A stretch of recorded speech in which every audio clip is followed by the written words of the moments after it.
দাদার মুখ থেকে এখন একটা গান শুনতে চাচ্ছি, তো গানটা আপনাদেরকেও শেয়ার করব। আদনা মিটিল আশা না পুরিল সকল ফুরাই গায় মা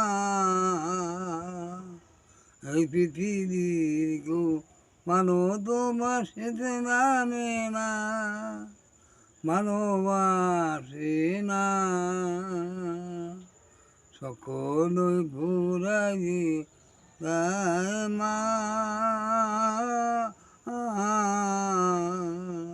বড় কামনা ভুলিয়ে বাসনা হারিয়ে ডাকি গো মা তোমারে করে তুলে নিতে আয় মা। প্রিয় দর্শকবিন্দু, তার হয়তো পুরোপুরি গানটা মনে নেই। গানটা কেমন হলো অবশ্যই জানাবেন। আর আমার এই দাদার জন্য মন থেকে সবাই একটু আশীর্বাদ করবেন, সে যেন সুস্থ থাকতে পারে, ভালো থাকতে পারে। ধন্যবাদ সবাইকে এতক্ষণ সাথে থাকার জন্য আর ধৈর্য ধরে ছোট্ট এই গানটি শোনার জন্য।